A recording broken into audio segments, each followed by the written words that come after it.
আল্লাহ রাব্বুল আলামিন তোমাদের জন্য নির্ধারিত করেছেন, এক, তোমরা আল্লাহ ছাড়া অন্য কারো ইবাদত করতে পারবে না, আল্লাহ ছাড়া অন্য কারো দাসত্ব করতে পারবে না, একমাত্র শুধুমাত্র আল্লাহ রাব্বুল আলামিনের ইবাদত করতে হবে। মহান রব্বুল আলামিন গোটা দুনিয়ার মানুষের জন্য আইন করে দিলেন। 2 নম্বর, পিতামাতার সাথে সদ্ব্যবহার করতে হবে। পিতামাতার সঙ্গে ধমকের স্বরে কথা বলা যাবে না, মাথা ঝুঁকিয়ে কথা বলা যাবে না, গর্জন তর্জন করে পিতামাতার সঙ্গে কথা বলা যাবে না। আল্লাহ রাব্বুল আলামিন বলে দিলেন, তোমরা তোমার পিতামাতার সঙ্গে শিষ্টাচারপূর্ণ ভাষায় কথা বলো, শিষ্টাচারপূর্ণ ব্যবহার করো। আর এটাই হলো তোমাদের উপরে বেঁধে দেওয়ার সীমানা, এই হলো তোমাদের বেঁধে দেওয়ার সীমানা। এই সীমানা তো অতিক্রম করতে পারবে না। মহান আল্লাহ রাব্বুল আলামিন বলে দিলেন, তারা তোমাদের মধ্যে একজন অথবা দুইজন, একজন অথবা দুইজন, পিতা মাতা দুইজন কারো বেঁচে আছে, কারো একজন পিতা অথবা মাতা বেঁচে আছে, কথা বলো ঠিক কিনা? এই জন্য আল্লাহ বললেন, তোমাদের পিতা মাতার একজন অথবা দুইজন তারা যদি বেঁচে থাকে, তাহলে তোমাদের ব্যবহারে তাদের মুখ থেকে যেন উহ শব্দটিও বের না হয়, এমনকি তোমাদের মুখ থেকেও যেন উহ শব্দটিও বের না হয়। এই কথা আমার আল্লাহ রাব্বুল আলামিন বলে দিলেন, বরং তাদের সাথে তোমরা মর্যাদা সহকারে কথা বলো। জোরে বলেন আল্লাহু আকবার। পিতামাতার প্রতি আল্লাহ নোটিশ জারি করলেন। আর আল্লাহ রাব্বুল আলামিনের পরে যে মহান রব যে সিদ্ধান্ত প্রকাশ করেছেন, তা হলো আল্লাহর পরে তোমার পিতামাতার স্থান। জোরে বলি সুবহানাল্লাহ। এই আয়াতের তরজমা অনুসারে কবি যে কথাটা বলছেন তা একটু সূরক আকারে বলতে চায়। ও গো মা, তুমি এই ধরনের শ্রেষ্ঠ নিয়ামত, তোমারই পদ তলে রয়েছে জান্নাত। ও গো মা, তুমি এই ধরনের শ্রেষ্ঠ নিয়ামত, তোমারই পদ তলে রয়েছে জান্নাত। কোরআনে আল্লাহ তাআলা তারি পরে মা বাপের কথা দিলেন, তাদেরই প্রতি সুধা ইহসান তরে, ইহসান তরে। তাদেরই খুশিতে যে আল্লাহর সন্তোষ, তাদেরই রাগেতে রব হয় যে অসন্তোষ। খোদারি রহম তারা, খোদারি রহম তারা, এ ধরার বরকত। খোদারি রহম তারা, এ ধরার বরকত।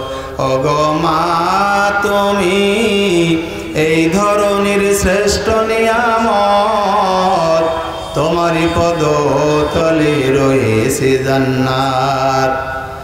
এই পৃথিবী থাকতো গো ফুল পাখিহীন, এই পৃথিবী থাকতো গো মায়া মোহহীন, এই পৃথিবী থাকতো গো ফুল পাখিহীন, এই পৃথিবী থাকতো গো মায়া মোহহীন। যদি না পেত তোমার, যদি না পেত তোমার মায়ারি হাত, যদি না পেত তোমার মায়ারি হাত। ওগো মা, তুমি এই ধরনের শ্রেষ্ঠ নিয়ামত, তোমারই পদ তলে রয়েছে জান্নাত। ওগো মা, তুমি এই ধরনের শ্রেষ্ঠ নিয়ামত, তোমারই পদ তলে রয়েছে জান্নাত। জোরে বলেন না মারহাবা। আমার সুপ্রিয় দিনী ভাই, মহান আল্লাহ রাব্বুল আলামিন গোটা দুনিয়ার মানুষের জন্য হেদায়েত দিলেন। আল্লাহর আনুগত্য করো, আল্লাহর ইবাদত করো, আল্লাহর হুকুম না হুকুম মেনে চলো। আর আল্লাহর পরেই তোমাদের পিতামাতার খেদমত করো, তোমাদের পিতামাতার সাথে সৎ আচরণ করো, তোমাদের পিতামাতার সঙ্গে ভালো ব্যবহার করো। আমরা জোরে জোরে বলি সুবহানাল্লাহ। আল্লাহ এই হুকুমটা করে কি আমাদের ক্ষতি হয়েছে না ভালো হয়েছে? যুবকরা কথা বলেন না কেন? যদি ভালো হয়ে থাকে তাহলে ভালোকে ভালোই বলতে হবে, কারণ হলো আমরাও একদিন সকলেই পিতা হব। কথা বলেন ঠিক কিনা? সকলকে পিতা হইতে হবে, এটাই নিয়ম। আর গোটা দুনিয়ার সমস্ত মানুষের জন্য মহান আল্লাহ রাব্বুল আলামিন পিতামাতার খেদমত করা, পিতামাতার সঙ্গে সদ্ব্যবহার করা, পিতামাতার সঙ্গে শিষ্টাচারপূর্ণ ব্যবহার করার কথা হুকুম করেছেন মহান আল্লাহ। সুবহানাল্লাহ বলি। আমার সম্মানিত দিনী ভাই, জি আপনারা একটু সামনে এগিয়ে বসবেন। মা বোনেরা আপনারাও এখন থেকেই এই প্যান্ডেলে যদি আমরা ভিড় করে দেখি এক সাইডে আরেক সাইড ফাঁকা থাকবে তা ভালো হবে না। অনুরোধ করছি আপনারা এইদিকে ফাঁকা জায়গাগুলোতে বসে পড়ুন ইনশাআল্লাহ। সম্মানিত দিনী ভাই, মহান আল্লাহ রাব্বুল আলামিন এই আয়াত দ্বারা গোটা দুনিয়ার মানুষদেরকে হেদায়েত দিলেন। শোনো দুনিয়ার সন্তানেরা, তোমার বাবা মার একটা এমন বয়স চলে আসবে, আল্লাহ পাক এখানে ভালো ব্যবহার করার কথা বলেই শেষ করেন নাই, বরং বলা হলো তোমার বাবা মার মুখ থেকে যেন উহ শব্দটি বের না হয়। কারণ হলো এই দুনিয়াতে সকলেই পিতামাতার সাথে সঠিক ব্যবহার করতে পারে না।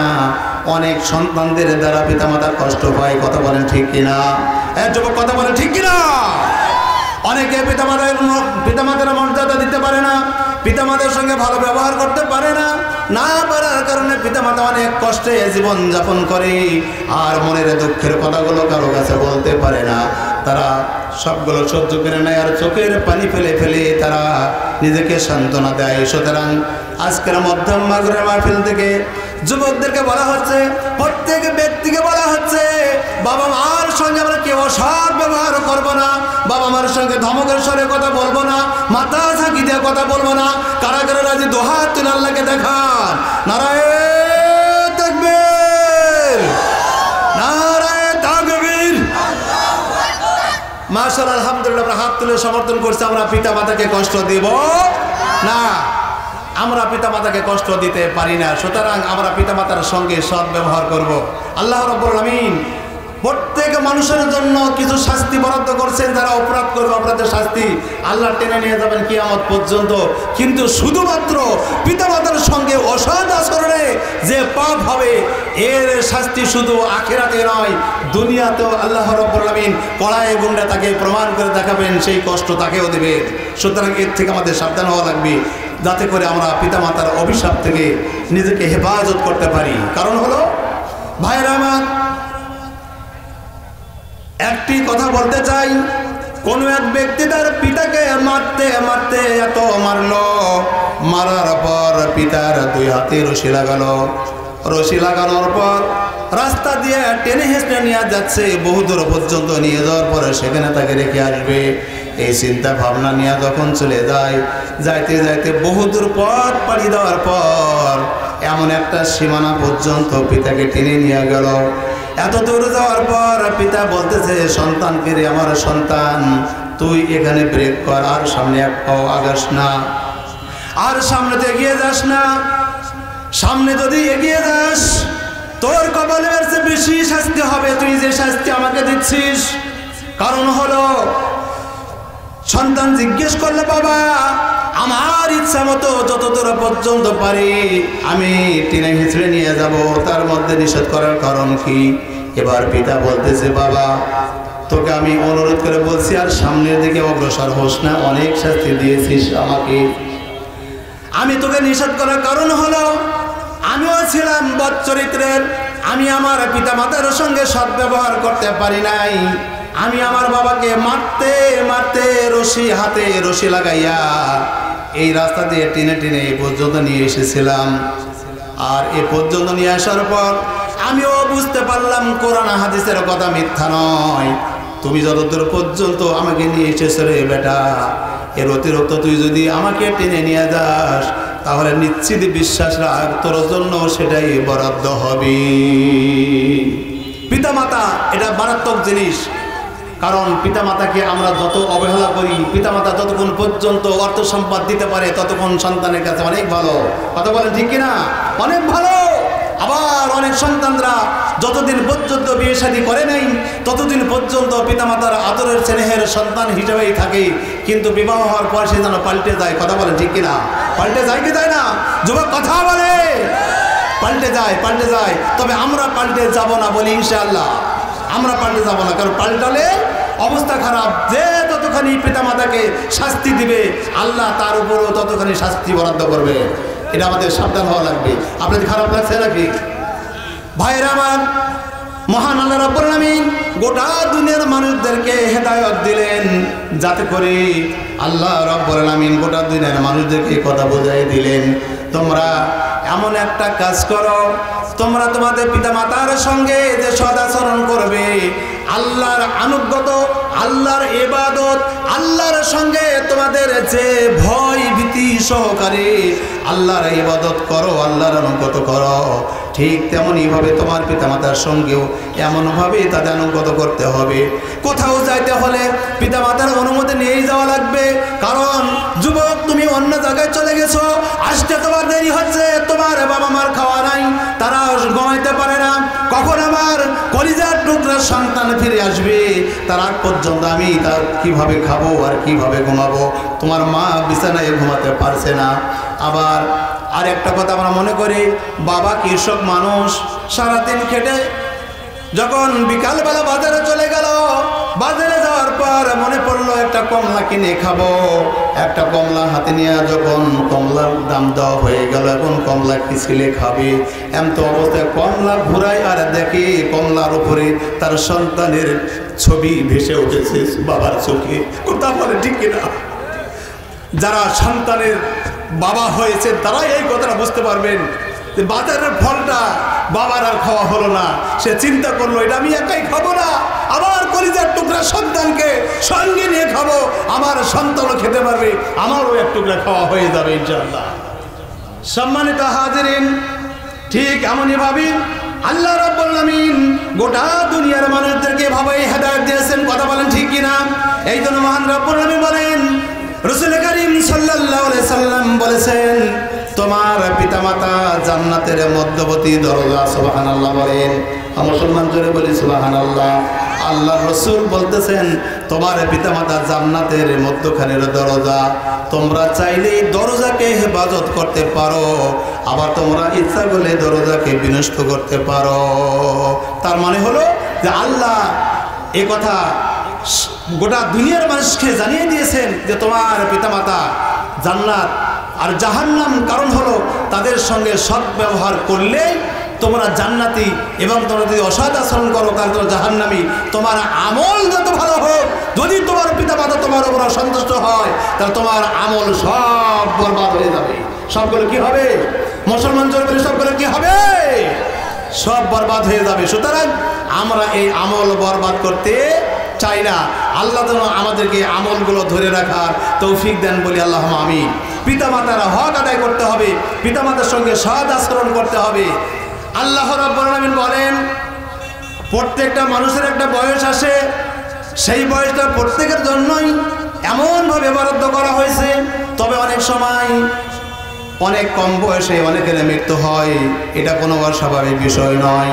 আমার দরদি ভাইয়েরা, মহান রব্বুল আলামিন প্রত্যেক মানুষের জন্য একটা বয়স নির্ধারণ করেছেন, হায়াত নির্ধারণ করেছেন। এই হায়াতটা যদি লম্বা হয়, লম্বা হায়াত হলে তাদের জন্য সমস্যা আসতে পারে। তা হলো তাদের এই বয়সটা যখন আসবে, সেই বয়সটা আসার পর যিনি খেটে পেটে সন্তান করেছে, ব্যবসা বাণিজ্য করেছে, চাকরি বাকরি করেছে, সন্তানদের লালন পালন করেছে, ভালো খাবার খাওয়াইছে, ভালো পোশাক পরাইছে, এগুলো করছে কিনা? আপনার আমার সবার পিতা করেছে, সবার মা করেছে, এগুলো করছে, এটা বাস্তব সত্য। কিন্তু এমন একটা বয়স চলে আসলো, এই বয়সে তার আর ব্রেন কাজ করে না, তার অবস্থা এমন হলো নিজে গোসল করতে পারে না, নিজে চলাফেরা করতে পারে না, নিজে খাবার দাবার মান বুঝে না, কোন খাবার ভালো কোনটা মন্দ তার বোঝার জ্ঞান নাই। এরকম জ্ঞান যখন তার একেবারে লাস্টের দিকে চলে যাবে, সে সময় তাদের অবস্থা হলো এরকম হয়। তারা বিছানায় প্রস্রাব পায়খানা করবে, এবং তারা বাড়িতে এমন কিছু করবে যেটা সন্তানের জন্য অসহ্যকর হবে। এছাড়া খাওয়ার পরে ভুলে যাবে। এই লোকগুলো ভুলে যাওয়ার পর প্রতিবেশীরা জিজ্ঞাসা করবে, ও সকিনার বাবা, ও সকিনার মাও, তুমি কি খানা খেয়েছো? তুমি কি সকালে খাবার খেয়েছো? তখন তারা বলবে না, আমার ছেলে এবং আমার ছেলের বউ দুজন মিলে গতকাল রাত থেকে তারা বাজার থেকে ভালো মাছ কিনে এনে রান্না করে মজা করে খাচ্ছে। আমাকে কালকেও খাবার দেয় নাই, আজকেও খাবার দেয় নাই, এখন পর্যন্ত খাবার দেয় নাই। ক্ষুধার যন্ত্রণা আমার পেট ছটফট করতেছি, অথচ আমার সন্তান আমার দিকে ফিরেও তাকাচ্ছে না, আমাকে খাবারের জন্য একবারও মুখের কথাও বলতেছে না। এরকম বয়স হবে, অথচ কিছুক্ষণ আগে খেয়ে যখন প্রতিবেশীর সঙ্গে মত বিনিময় হচ্ছে তখন এই কথাটাই বলবে। আমার সম্মানিত ভাইরা, সুতরাং ঠিক এমনই ভাবে গোটা দুনিয়ার সমস্ত সন্তানদের জন্য এই অবস্থা হবে। কাজেই আমরা এই সময়ে যদি পিতামাতার প্রতি বিরক্ত হয়ে পিতামাতার প্রতি অকট্ট ভাষা ব্যবহার করি এবং যদি আমরা সে সময় ও শব্দটি তাদের মুখ থেকে শুনি অথবা আমরাও নিজেরা ও শব্দটি বলি, তাহলে আমাদের জন্য মন্দ ছাড়া ভালোর কোনো নমুনা নাই। কারণ এমন একটা অবস্থা আমাদের হবে, দাদা গিয়েছে পুকুর পাড়ে গোসল করতে। দাদা কোথায় গিয়েছে? পুকুর পাড়ে গোসল করতে। এখন নাতি সে পুকুর পাড়ে গিয়ে দেখে দাদার বয়স এত বেশি, একেবারে হাঁটু মাথা ভেঙে উপরে উঠছে। এখন দাদাকে নাতি রহস্য করে বলছে, দাদু বড়শিটা কত দিয়ে কিনছো? মানে তার মাথাটা বাঁকা হয়েছে এই জন্য বলছে। তো দাদা আর নাতির রহস্য বুঝতে পেরে বলছে, ভাইয়া কিনা লাগবে না, সময় আসলে তুমি একটা ফ্রি পাবা। কি বলেন, আমরা পাবো কি পাবো না? ওই বয়সটা আমাদের হবে না? কি বলেন, আমাদের হবে কি না? আমাদের এই বয়সটা হবে। আর আল্লাহ তাআলা বলছেন যে তোমরা তোমার পিতামাতার জন্য তোমরা দোয়া করো, রব্বির হামহুমা কামা রব্বায়ানি সগীরা। জোরে বলি আল্লাহুম্মা আমিন। আল্লাহ যেন আমাদেরকে এভাবেই পিতামাতার হক আদায় করা তৌফিক দেন। সবাই বলি আল্লাহুম্মা আমিন। যেহেতু আমাকে দুইটা বিষয় দেওয়া হয়েছিল, সময় একেবারে অনেক হয়ে গেছে, সেক্ষেত্রে আমি আরেকটা বিষয়ের মাত্র কয়েক মিনিট কথা বলবো, আপনাদেরকে ধৈর্যের সাথে শুনতে হবে। সেই কথাটা হলো, এই হলো পিতামাতার প্রতি সন্তানের দায়িত্ব কর্তব্য। আরও অনেক কথা আছে যা আমরা পরবর্তীতে বলার চেষ্টা করবো ইনশাআল্লাহ। তো এখন যে কথাটা বলতে চাই তা হলো, প্রত্যেক সন্তানের জন্য পিতামাতারও কিছু দায়িত্ব ও কর্তব্য আছে। কথা বলেন ঠিক কিনা? কি বলেন, আছে কি নাই? কি ভাই আছে না? আল্লাহর নবীর কাছে যেন এক ব্যক্তি তার নিজের সন্তানকে ধরে নিয়ে আসছে। নবীজিকে বলছেন, ইয়া রাসূলুল্লাহ সাল্লাল্লাহু আলাইহি ওয়াসাল্লাম, এই আমার ছেলে পিতার হক আদায় করে না। খুব ভালো করে মনোযোগী হন। বলতেছে আমার হক আদায় করে না। এই কথা যখন বলা হলো, সঙ্গে সঙ্গে নবী করিম সাল্লাল্লাহু আলাইহি সাল্লাম বললেন, তাহলে বসো, আমার কিছু কথা আছে। এবার জানতে চাই পিতা সন্তানের হক আদায় করেছে কিনা।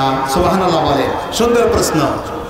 পিতা বলছে আমার সন্তান আমার হক আদায় করে না।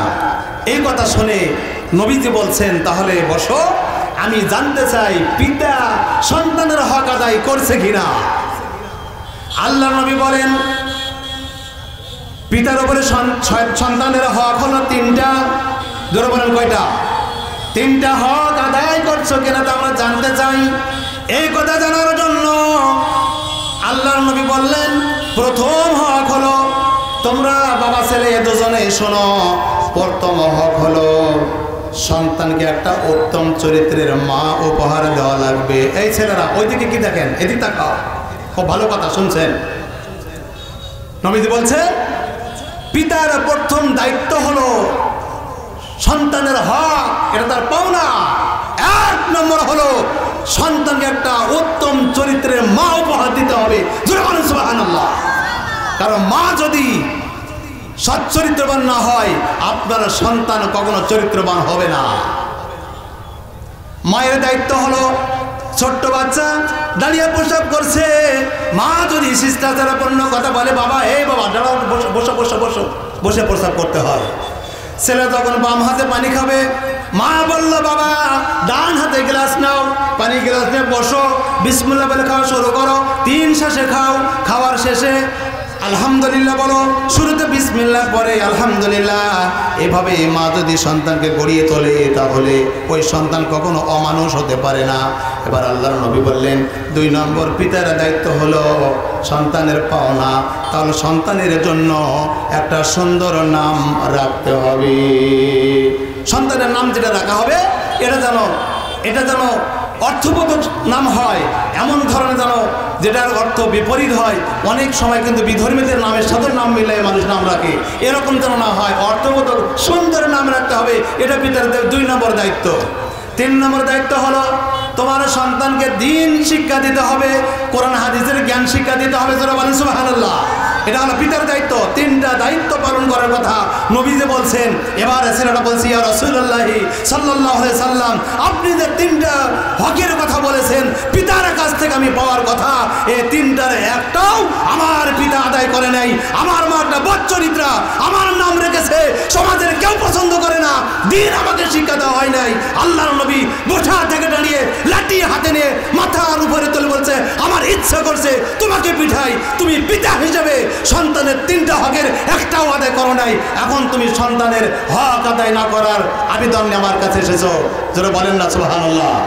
সুতরাং আমাদের বুঝতে হবে, জানতে হবে, মানতে হবে আল্লাহ রাব্বুল আলামিন যেন আমাদেরকে সন্তানদের জন্য নিজেকে যত্নশীল হয়ে সন্তানদের জন্য যা করণীয়, পিতার যা দায়িত্ব কর্তব্য তা যেন আমরা পালন করতে পারি। আল্লাহ রাব্বুল আলামিন আমাদেরকে তৌফিক দান করুন। আমরা সবাই বলি আল্লাহুম্মা আমিন।